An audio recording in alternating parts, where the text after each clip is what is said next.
Good afternoon, and thanks for joining us.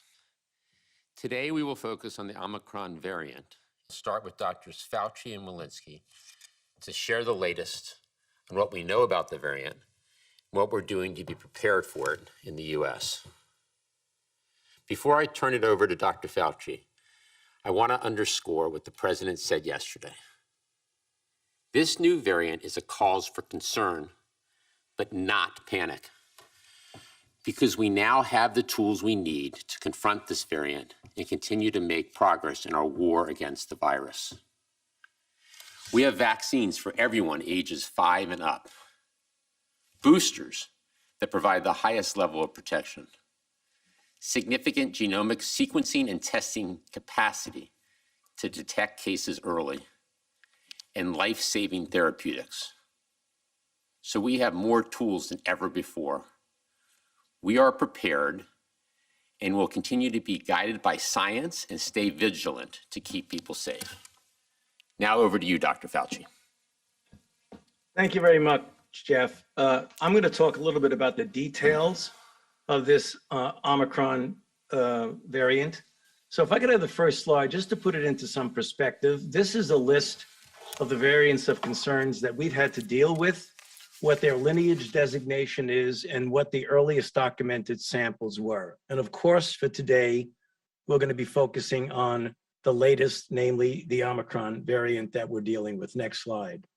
Let's take a look at some of the characteristics and what has emerged over the last several days to weeks. Quickly, it was first reported in Botswana on November the 11th and in South Africa on 11/14. The thing that got everyone's attention was the large number of mutations, around 50, much larger than previous variants, and some, according to the molecular configuration, were anticipated to impact transmissibility and antibody binding. There were variant cases that were rapidly increased, particularly in the Gauteng province of South Africa, which is Pretoria and Johannesburg, but it is also present in virtually all the other South African provinces. Confirmed cases as of yesterday was 205 in 18 countries, and just this morning, that's gone up to 226 in 20 countries. And I think you're going to expect to see those numbers change rapidly. Importantly, it has not yet been detected in the United States. It has been called Omicron by the WHO, and it was named as the 5th of the SARS-CoV-2 variants of concern. Next slide. So let's take a look at the mutations. So you've heard it now from many sources, but just to underscore, there's a very unusual constellation of changes across the SARS-CoV-2 genome, with greater than 30 of them in the important spike protein, which is the business end of the virus, particularly in its receptor binding domain, where there are about 10 mutations there. This mutational profile is very different from other variants of interest and concern. And although some mutations are also found in Delta, this is not Delta, it's something different. And these mutations have been associated with increased transmissibility and immune evasion, whereas other of the mutations have not yet been characterized as to their functional capability. Next slide. So let's take a look at what we're looking at, and then we'll get back to some of the properties. So the CDC, and you'll hear from Dr. Walensky, is implementing their surveillance program via the National SARS Strain Surveillance Program. We have now ongoing communication multiple times and information sharing between our scientists and public health officials and the South African government. And kudos to them, they have been extraordinarily helpful and transparent in sharing information with us. So the in vitro neutralization data with the vaccinee sera, convalescent plasma, monoclonal antibodies, and oral antiviral therapies, that's the question people often ask. When are we going to get information about that? We'll get to that in a moment, but generally it's going to be 2 to 4 weeks, possibly a bit sooner, depending upon when the specimens, by specimens I mean the virus, gets to individual investigators at the CDC, at the NIH, and even in other countries for them to prepare that to be able to make a determination. And pending these data, the effect of this variant on transmission, severity of disease, and how well current vaccines treatments work remains speculative, regardless of what we're hearing in the press. Next slide. So what about these potential properties? Let's look about what we know and what we don't know. First, with regard to transmission. Obviously, when you look at the molecular configuration of those particular variants, it suggests strongly that there's increased transmission compared with the original pandemic virus. But it is difficult to infer what the relationship between this transmissibility is and Delta. Although you can suggest it might be more, we do not know until we see the dynamics of how this evolves. What about vaccine effectiveness? Now, obviously, there's significant reductions in neutralizing titer are possible. And we say that because the mutations suggest immune evasion. But remember, as with other variants, although partial immune escape may occur, vaccines, and particularly boosters, give a level of antibody that even with variants like Delta, give you a degree of cross protection, particularly against severe disease. So there's every reason to believe, as we talk about boosters, when you get a level high enough, that you are going to get at least some degree of cross protection, particularly against severe disease. And what about disease severity? Again, these are estimates, and with the small number of cases, it is very difficult to know whether or not this particular variant is going to result in severe disease. Although some preliminary information from South Africa suggests no unusual symptoms associated with variant, we do not know, and it is too early to tell. Next slide and final slide. How do we address Omicron? We've said it over and over again, and it deserves repeating. If you're not vaccinated, get vaccinated. Get boosted if you are vaccinated. Continue to use the mitigation methods, namely masks, avoiding crowds and poorly ventilated spaces, choose outdoors rather than indoors, keep your distance, wash your hands, test and isolate if appropriate. Those are the things we have been doing. We need to keep doing them. I'll stop there and over to you, Dr. Walensky. Thank you, Dr. Fauci, and good afternoon, everyone. As I've said before, this virus is unpredictable, and we must remain ready to be proactive as new data, new science, and new variants evolve. One thing has become clear over the last 20 months. We cannot predict the future, but we can be prepared for it. And we have been doing exactly that, preparing for this moment. Today, I want to walk through with you what we've been doing at CDC to prepare for emerging COVID-19 variants and what we are doing currently to address the new threat of the Omicron variant.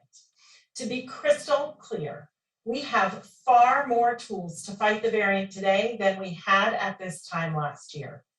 Today, we have increased our protection through vaccination for everyone 5 years and up, and we have vaccine booster doses for all adults to optimize that vaccine protection, as Dr. Fauci just said.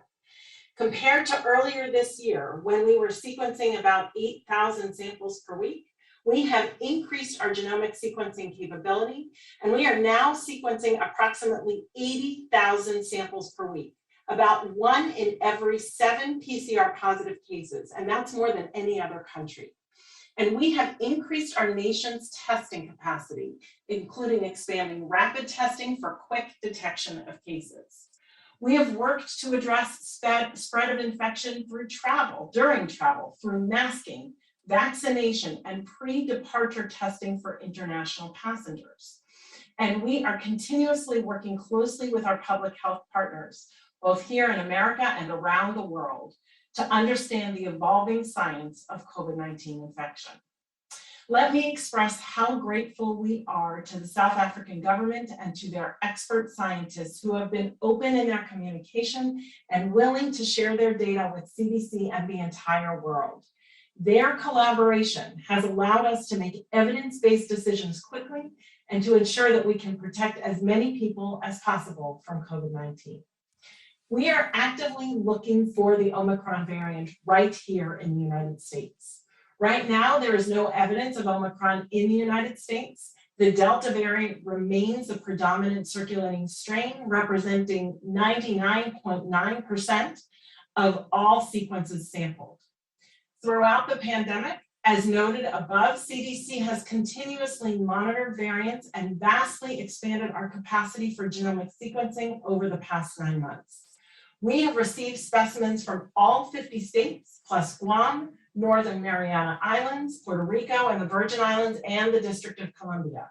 We're sequencing samples from these jurisdictions and from geographically diverse areas around the country, collaborating with state labs, academia, and industry partners. And our variant surveillance system has demonstrated we can reliably detect new variants, from Alpha in the start of 2021 to Delta over this past summer. We are actively putting systems in place with local and state laboratories to make detection and sequencing even faster. As we have done throughout the pandemic, CDC is evaluating how to make international travel as safe as possible, including pre-departure testing closer to the time of flight and considerations around additional post-arrival testing and self-quarantine. Currently, CDC is expanding a surveillance program with Express Check to JFK, San Francisco, Newark, and Atlanta airports, 4 of the busiest international airports in the country. This program allows for increased COVID testing for specific international arrivals, increasing our capacity to identify those with COVID-19 on arrival to the United States, and enhancing our surveillance for the Omicron variant. Thanks to our updated travel policies earlier this month, we are also actively working with the airlines to collect passenger information that can be used by CDC and local public health jurisdictions to enhance contact tracing and post-arrival follow-up should a case be identified in a traveler. As we have done throughout the pandemic, we are holding regular, even daily, calls with local county and state health officials and our public health partners. These calls include state, county, and city health officials, state epidemiologists, state laboratory directors, and partners from public health organizations. And we are conveying the knowledge we have at CDC to these partners, and we are relying on their local expertise to provide information back to us. CDC's efforts throughout the pandemic to understand and address variants such as Delta have provided us a unique experience in planning, preparing, and strategically responding to new variants as they emerge. We have the tools and surveillance in place to identify the Omicron variant. We also have the tools to prevent Omicron from increasing the strain on our society and our healthcare system.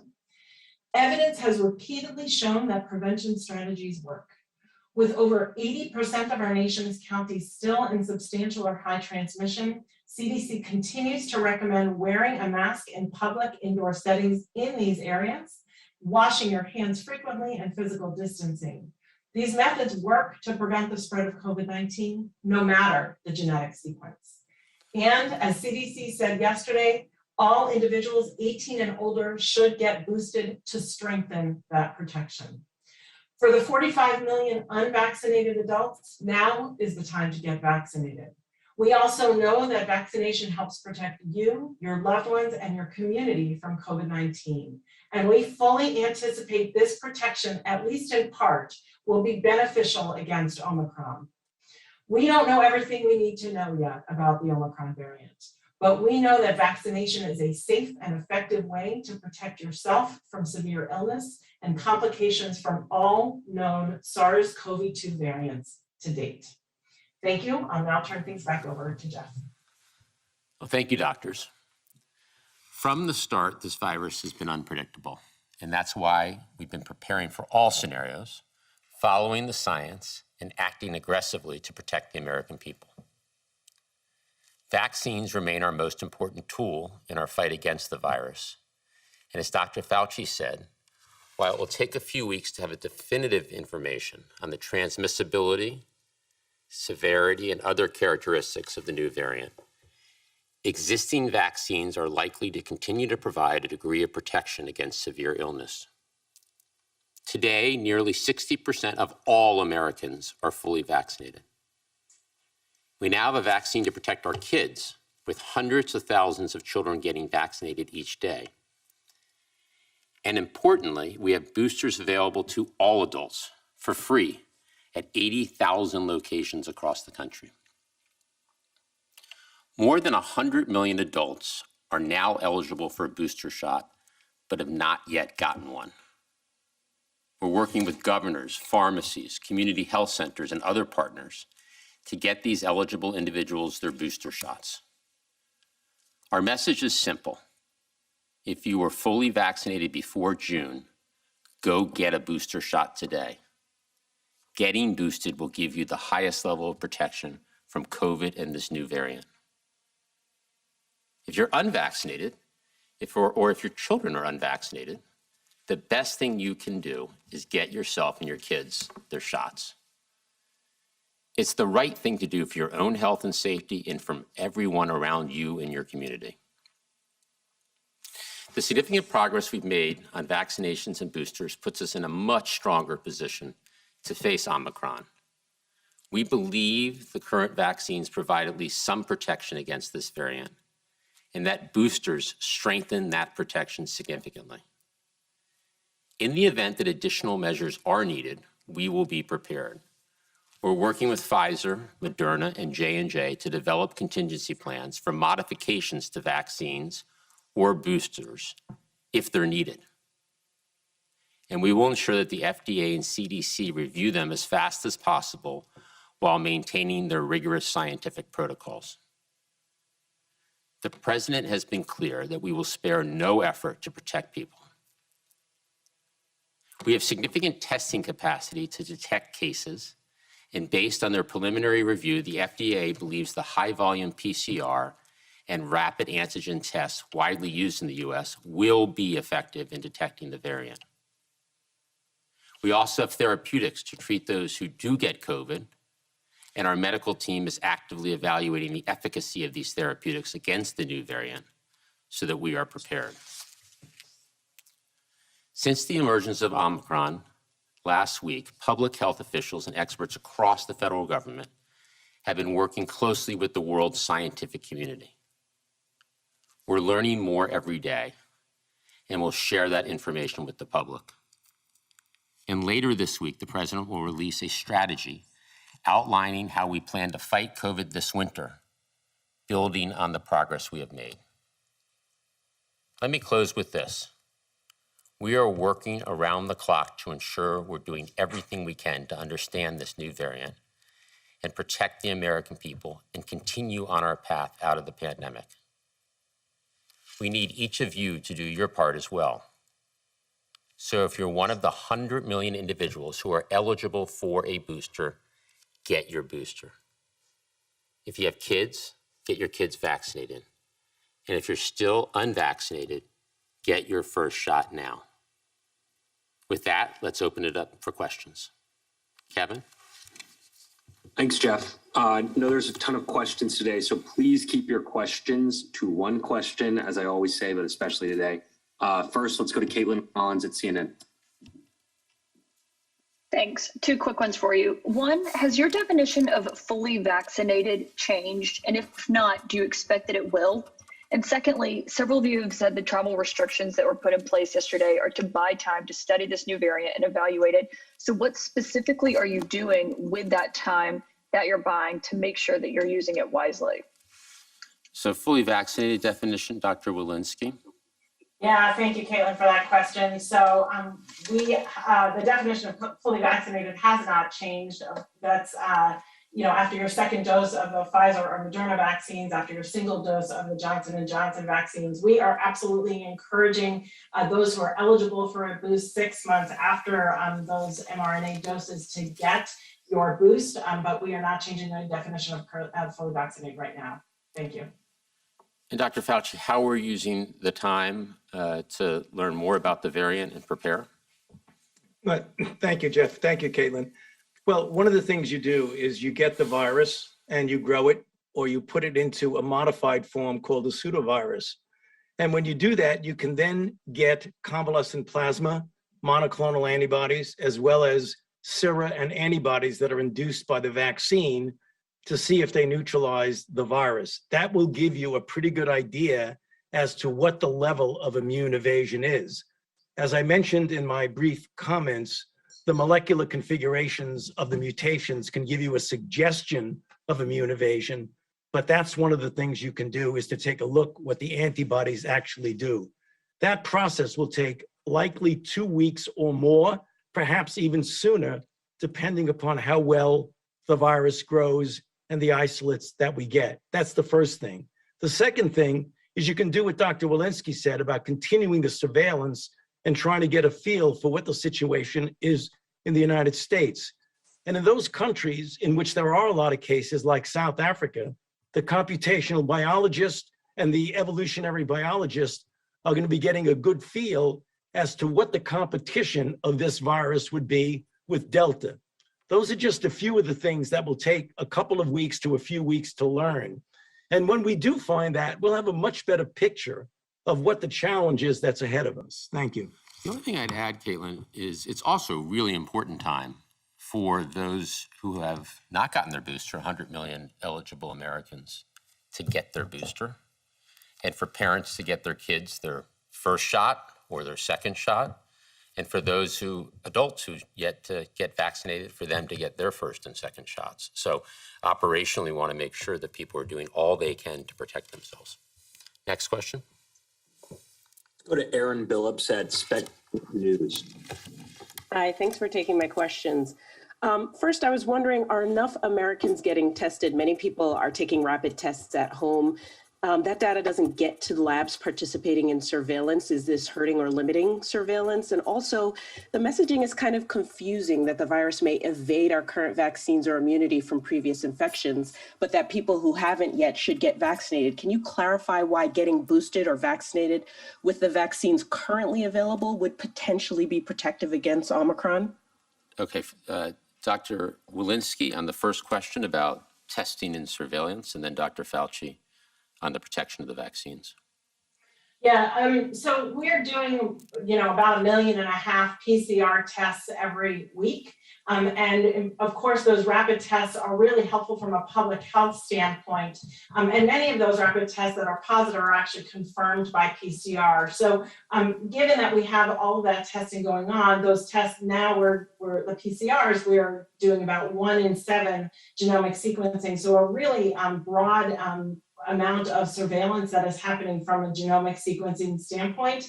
And there's really an important role of those rapid antigen tests so that people can continue to screen themselves and protect themselves. Dr. Fauci? Yeah, that's an excellent question. So let me explain. The vaccines that we used are directed against the original, what we call ancestral strain or the Wuhan strain. So you get a certain level of antibodies that are specific against that strain. Then we had the evolution of variants, including, for example, the very problematic Delta variant. So if you look at the mutations on the Delta variant and you look at its function, you actually diminish somewhat the protection that is induced by the vaccines. However, when you get a high enough level of antibody, and it's not only antibody, it's other elements of the immune response, particularly when you boost it, you get a level so high that even if the mutations of various variants diminish that level of protection, you are still within the range of some degree of protection.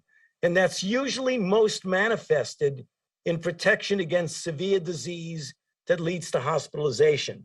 So when we say that although these mutations suggest a diminution of protection and a degree of immune evasion, you still, from experience that we have with Delta, can make a reasonable conclusion that you would not eliminate all protection against this particular variant. And that's the reason why we don't know what that degree of diminution of protection is going to be, but we know that when you boost somebody, you elevate your level of protection very high.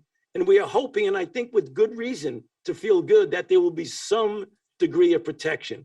Therefore, as we said, if you're unvaccinated, get vaccinated. And if you're vaccinated, get boosted. Next question. Let's go to Cheyenne Haslett at ABC News. Hi, thanks for taking my question.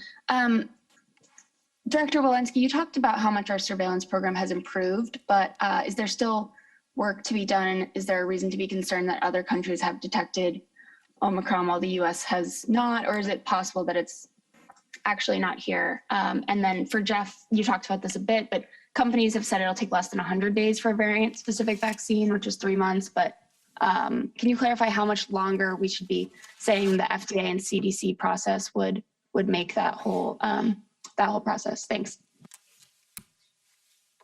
Yeah, maybe I'll start chiming in and say we have a really robust surveillance system right now. Certainly, this has been detected in other countries, but other countries also have different policies for international travelers. One of the things that's really robust here in the United States is our international travel policy, where we have pre-departure testing, both for people who are unvaccinated, but also for people who are vaccinated. So I do believe with all of our international travel policies that have helped to keep Americans safe, as well as for our really robust surveillance system, genomic surveillance system, we do have the detection mechanisms that we need in place in order to find it, should and when it occurs. Good. On the question about preparing for the possibility, the contingency plan of a potential modification of the vaccine manufacturers are working on possible modifications to the vaccine and have been since late last week. These are, an if needed basis. Our doctors and scientists across the government are already in discussions with the 3 manufacturers on this scenario. And this includes conversations about the most appropriate regulatory pathway for review and authorizations, discussions about the tests that would be most appropriate to study the vaccine effectively and efficiently. These conversations are happening as we speak in the spirit of being prepared for any scenario, and we will remain in close contact with the drug manufacturers through the days ahead as we learn more about the variant. The companies currently estimate that it would take a few months to prototype and manufacture a modified vaccine or booster, and that does include, to your question, the time for FDA and CDC to do their evaluation. So the estimate of a few months is all inclusive. Next question. Josh Wingrove, Bloom. Thank you kindly. Dr. Fauci, can you address the question of severity of disease from the cases that we know? It's been sort of widely said that we shouldn't overinterpret what has been seen as mild cases because some of these might be in younger people or be early on in the case sort of progression. Is that your view as well? In other words, what do we know so far? You said it's too early to tell, but what clues or breadcrumbs do we have about how severe these cases that we are seeing so far are? Thank you. Yeah, that's a good question. Be careful about breadcrumbs. It may not tell you what kind of loaf of bread you have because we really don't know. There have been, as you mentioned correctly, some anecdotal reports out of South Africa that the physicians, mostly private physicians, who've been seeing patients are seeing that they appear to be a less of a severity of illness. But you said quite correctly, most of those are among younger individuals. We believe that it is too soon to tell of what the level of severity is. Dr. Walensky and I specifically asked our South African colleagues that on the most recent Zoom call that we had, and they agreed with us that it's too early to tell. They're hoping that it is going to, across the board, give a lower level of severity, but they don't know that right now. So they agree with us and we agree with them that it's just too early to make a definitive prediction about what the severity is going to be. We will know though, because they are really looking at this very carefully. That gets to the 2 to 4 weeks that I was talking about on one of the slides. We should have a much better idea within the next few weeks. Next question. Shannon Pettypiece, NBC.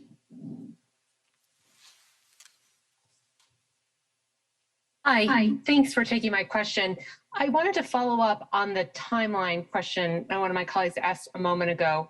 I understand that pharmaceutical companies say it would take several months for them to, come up with a new vaccine if that worst case scenario occurs.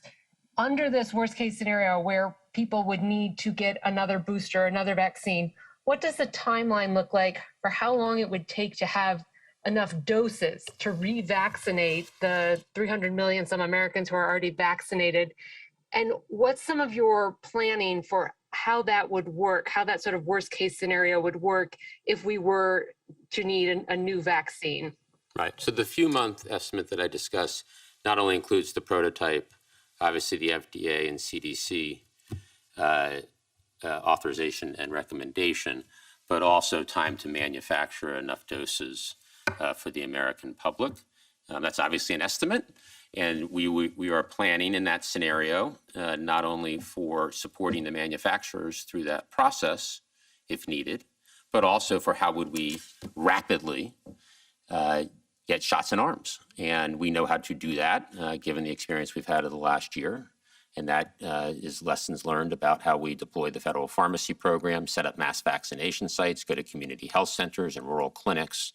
So all that type of planning is part of our contingency planning, so we could get shots in arms efficiently and effectively. Next question. All right, we have time for a couple of more questions. Let's go to Zeke Miller at AP. Thanks for doing this.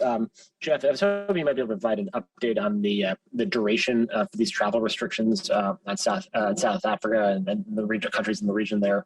What metrics are you looking at to see when to ease those?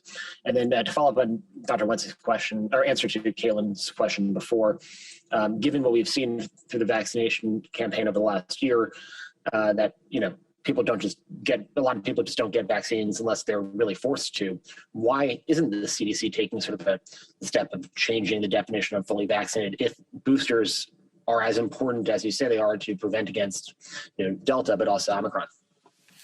So in terms of the travel restrictions, we will learn more about the variant, as we've been discussing across the last half hour, of transmissibility, the severity, vaccine effectiveness. We'll learn that across the short period of time. And based on the data and the science, the medical team will make a recommendation on any changes to international travel policy. Dr. Walensky? Yeah, and what I would say, Zeke, is that we are continuing to follow the science in this area. Certainly, our recommendation for boosters that was updated yesterday is related to Dr. Fauci's comment that the more mutations you have, the more you'd like to bolster your immunity. And as that science evolves, we will look at whether we need to update our definition of fully vaccinated. Last question. All right, last question. Let's go to Jeff Mason at Reuters. Thank you very much.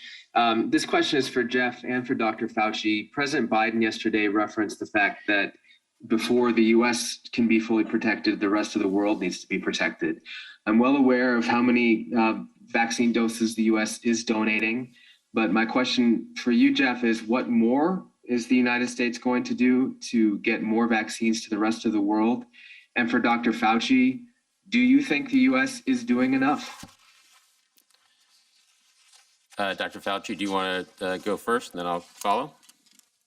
Well, the question directly to me, the word enough is a very, very unusual word because it really compared to what? Are we doing a lot?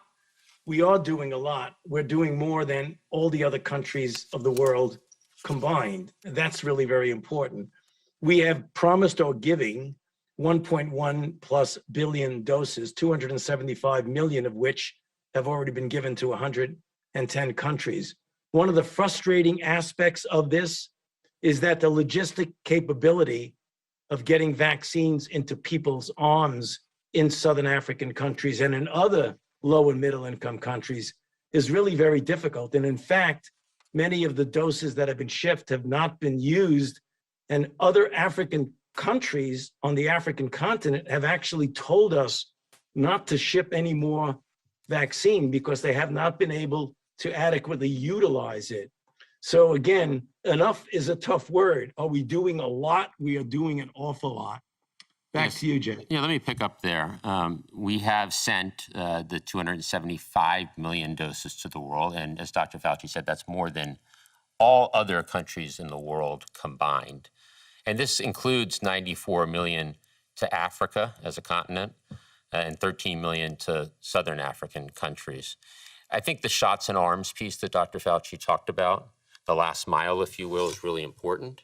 And the U.S. State Department and USAID are leading the administration's efforts to turn vaccines into vaccinations.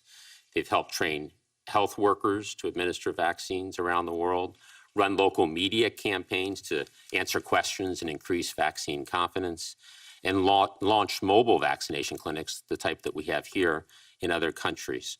Specifically, USAID has deployed nearly $1.6 billion to countries in sub-Saharan Africa to fight the pandemic, including more than $61 million to South Africa alone.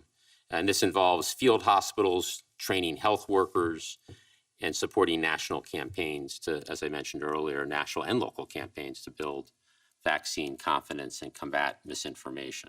So around the world, USAID is building data systems to track vaccine deployments. They're providing training to health workers and setting up vaccination sites.